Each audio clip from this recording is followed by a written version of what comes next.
Assalamualaikum warahmatullahi ta'ala wabarakatuh. So my name is Siti Giam Tuburg. So my topic is training development. So implementing program. So implementing program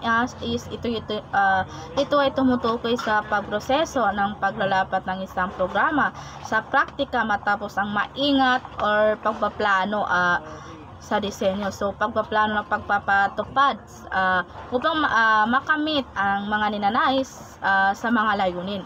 So, example nito is requirements and gathering. So, number 2 is design and prototype. Number 3 is development, testing, deployment and maintenance. So number 1 is practical administrative arrangement. So practical administrative arrangement, ito ay mga pang-araw-araw na operational na pamamaraan na nasisiguro na maayos na pagtakbo ng isang organisasyon. So example naman nito is administrative assistant, project manager, owner, or CEO. So, number 2 is carrying out the training. So, carrying out the training is ito yung kung saan naihahatid ang mga gawain sa pag-aaral or nakikisalamuha and engage with the material. So knowledge and skills are required. So example nito is preparation, delivery, engagement, and assessment. So follow up and evaluation.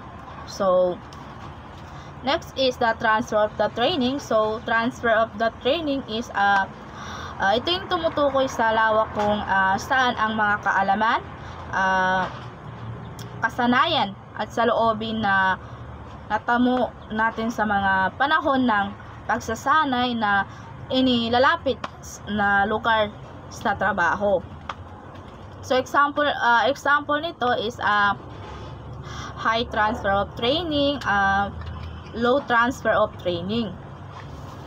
So there's an importance of technologies. So number 1 is evaluation of training. So evaluation of training is isang yung sistematikong pagproseso na ginagamit upang matukoy ang bisa ng isang programa or pagsasanay. So it involves collecting, analyzing data to assess whether the training achieved. So example nito is reaction, learning, behavior, result. So next is feedback. So feedback is na given the person or a group about their performance, kung ano yung mga performance mo sa mga work mo. So example ito is ineffective feedback. So ineffective feedback, so that presentation was terrible. So next is effective feedback. So your presentation cover a lot of group and data was interesting. So next is good physical setup. So a good physical setup is isang maayos na physical na ayos ay nagpapabuti ng ginhawa, kahusayan at kalusugan and home office traditional workplace of extend a classroom. So example nito is traditional office, home office, collaborative workplace. So yun. So next is trainer. So trainer is isang tagapagsasanay na individual na pagpapadali sa pag-aaral at pagpapaunlad ng kasanayan ng iba. So example nito is needs assessment,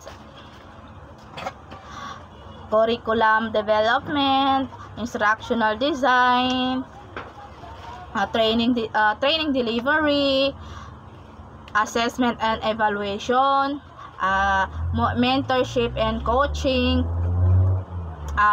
Next is training implementation. So training implementation is pagsasanay, ang napakahalagang yugto natin kung saan isinasagawang isang pag-iingat na disinin yung programa sa pagsasanay.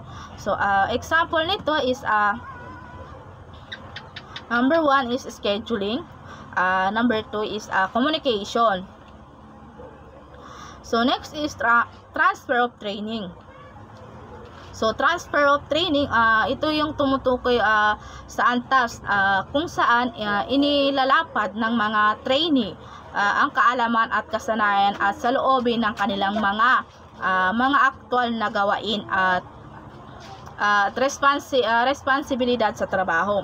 So training program naman, next is training program. So training program, ito ay isang nakaplano na disenyo. So upang mapahusay ang kaalaman, kasanayan at kakayahan ng mga individual na grupo.